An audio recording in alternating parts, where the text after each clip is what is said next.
Peter Hook, welcome to Australian Musician. The reason we're talking to you is because you're coming back to Australia in July. You're playing the New Order Get Ready album in full, as well as other New Order Mhm. and Joy Division songs. You've been playing this album in America, I believe, this year. Yeah, I mean it's interesting because it was one of the albums that had a shadow over it, shall we say? Get ready. Not while we were making it, funnily enough, because it was very much made by Bernard and I, and Steve and Gillian actually took quite a backseat on this one. So when we'd finished it and got back together again as New Order, we didn't dwell on it much, and we certainly didn't play many of the songs. So yeah, it was, and then it was very quickly ignored by New Order. So it's been nice to play it. I was a little wary when I came to listen to it, but when I listened to it, I thought, oh, this is going to be great because I always listen to them in a different way now. I listen to them by New Order, and then I think of what the light can do with it because we have like a little tried and trusted operandi, shall we say, of sort of making the song more live and more accessible in many ways. You know, the 90s and the noughties, as it was then, it was the CD, wasn't it? And a lot of tracks tended to be longer just because you had the ability to put long tracks on a CD. So there wasn't that wonderful economy that you got with a vinyl LP. You know, they had to be short, sharp. They had to fit onto, was it 33 minutes, 17 minutes aside, 17 and a half minutes aside or something. So you had to be, they had to be very snappy and also very economical. So yeah, there's the way I listen to them now is, oh, this is going to sound great once we, cut the fat off, make it leaner, stick it in more, put the chorus in again, things like that. So which tracks are coming up better than you thought live? Well, do you know what? There was two tracks on it that I had convinced myself that I hated and were shite, which was Slow Jam and Rock the Shack. I can't say I was big fans of them while we were recording it, but my God, to come and play it and then transcribe it, we've done so much better with it. It just leaps out and it actually has gained a life that I never expected. So the thing is that, we've been playing together as a light now for 15 years and we've done a lot of concerts. In New Order, there was always a massive reluctance to play, and we turned down some wonderful, wonderful opportunities. So since we split in 2007, I've really been grabbing every single opportunity to play, and I think we've done over we're way over 1,000 gigs Yeah. as the light. Yeah, we play a lot. So the band are shit up. They are really, really good. Yeah. We don't have a lot of time off. In fact, this is the most time we've had off for a long time while I'm waiting for my shoulder to heal, which is 3.5 weeks. So, this is a long time off for us. So anyway, that sort of energy that you bring is very constant. It keeps bubbling. You don't have to keep it back. So we've been able to transcribe Get Ready, and I think it sounds great. Yeah. And I was worried because we're playing it first on the set. And I was thinking, will it keep people's attention until you get to your hits, if you like? Yeah. Lo and behold, it's managed to do it. And, the people that tell you are the promoters because the promoters listen to what you do and they have to sell it. They don't want to bring us all the way over to Australia and it's a bomb.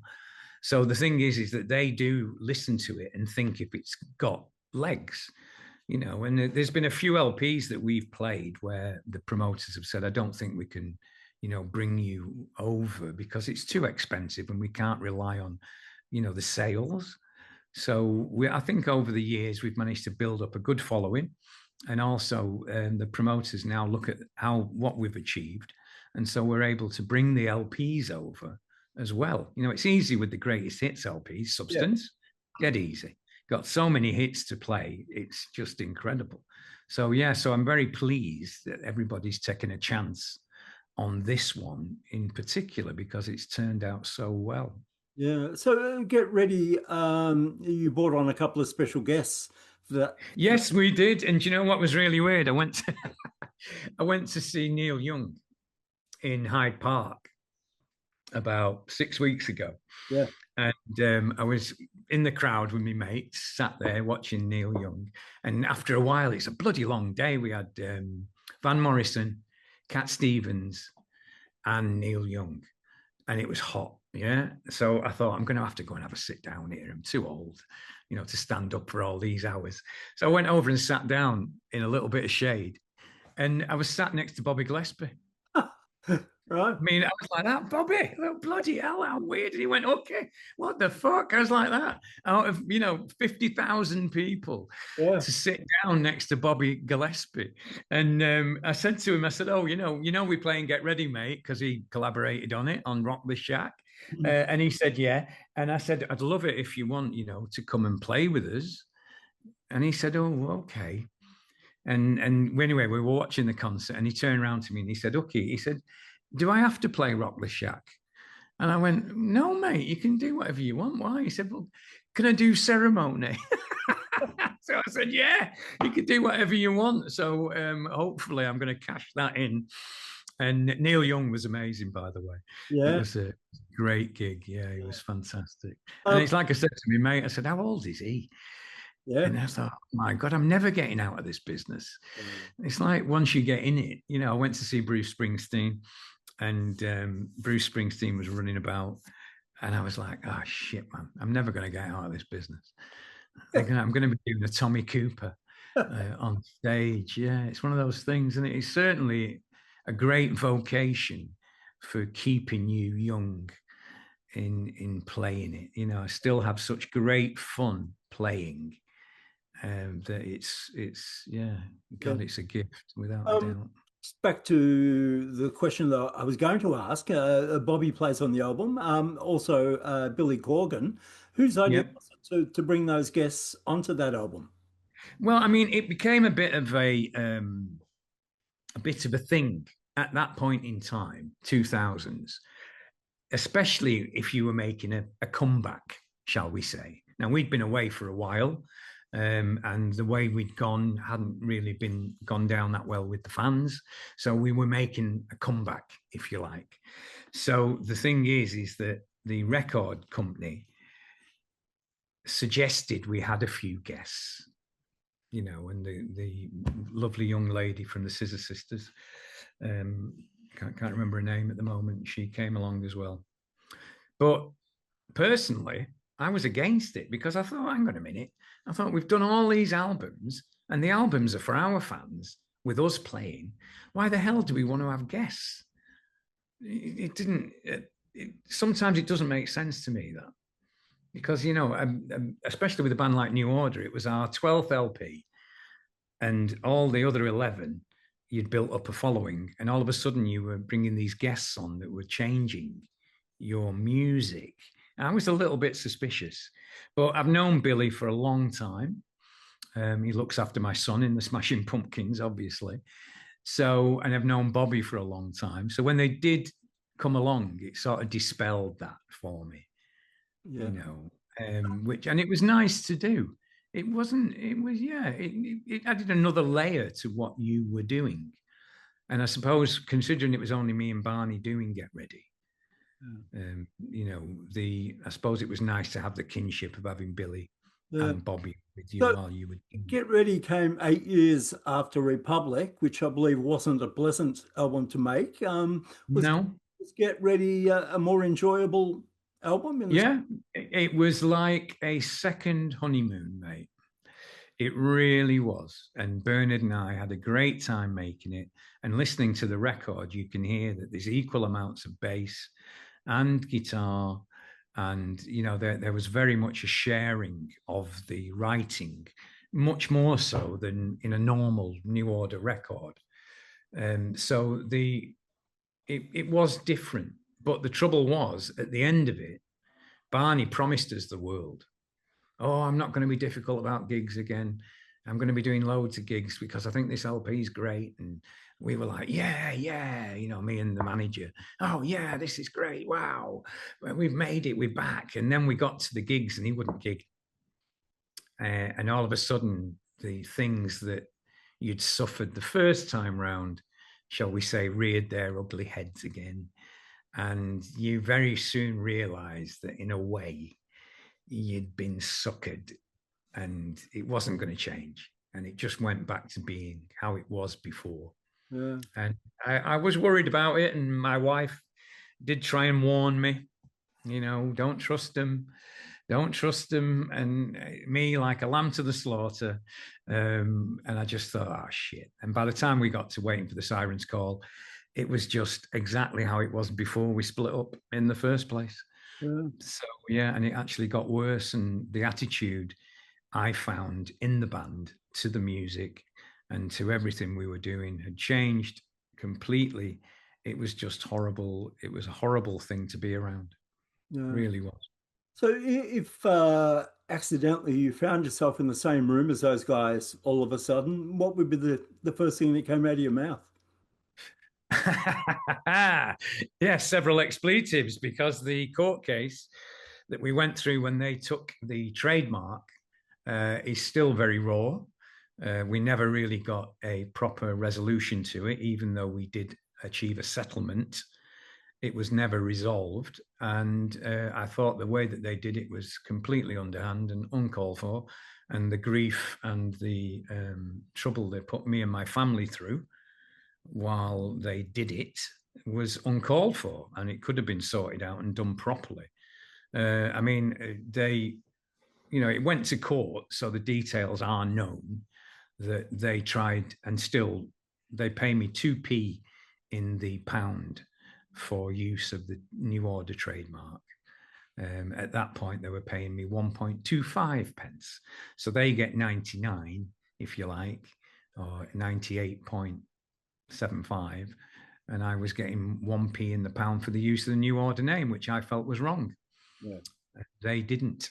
So, yeah. But, I mean, the thing is that you can only try and fight. And one well-off person fighting three well-off people, it was difficult. Yeah. And really the law, as I learned to my cost, isn't built for justice. Yeah. So yeah, it was very sad the way it turned out, and will always be a bone in, it will always be a thorn in my paw, shall we say. A couple of days ago, I spoke to Stuart Copeland from the Police about his quibbles with his band members. Next week, I talked to Ali Campbell from UB40 Oh my God. about his battle and the alternative. What is it about successful bands that creates such drama? You know what I think it is that a great friend of mine is a manager, right? And he got offered a huge English band to manage. And he went into them on the first day to manage them, to accepted it. And he sat down with them and he said to them, the three of them, he said, right, what we're going to do we're going to work out a plan here that everybody's happy with when it all goes wrong. And they went, what do you mean? We love each other. We're great. We're really big. It's not going to go wrong. And he said, well, that's good then, isn't it? Because it means that if it does go wrong, we've got a plan that we've all agreed on while we're all happy. Because it's much easier to do a plan when you're happy than when you're unhappy. And I think that's the thing is that we all glide through these groups. We gloss over signing contracts. We gloss over publishing contracts, who wrote what, etc. And then all of a sudden, you're so busy doing the gigs and enjoying the success. And then you start wondering where the money's gone. And then you find out somehow your managers, rock and roll managers, don't have a great reputation. So, and then it's too late. And then that breeds the animosity because you never sorted anything out, and there's nothing, if you want to upset a group, any group, just mention publishing. Yeah. How do you go on with your publishing, boys? And you'll soon see several faces turn dark. I mean, it's just not handled properly. New Order wasn't handled properly. And what made me laugh was that I felt we were all living a lie. And then once New Order split up and I was out, I didn't have to live a lie anymore. So I could tell the truth. They can't tell the truth because they're still working together. Yeah. So you'll never know the truth until they split up and come out. And, Barney could be as pissed off with me as with it all as me, for all you know, but they are still working together. So they have to be careful what they say. I don't. I can tell the truth. Yeah. And it's nice. It makes me feel a hell of a lot bloody better. I spoke to Stephen Morris last year, and he said that the jams that between you and him form the basis of most of the Joy Division songs. Do you, And New Order, yes. yeah, do you look back at those days fondly?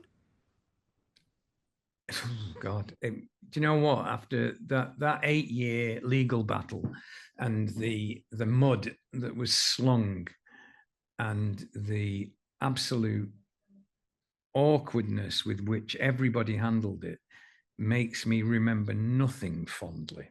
Yeah.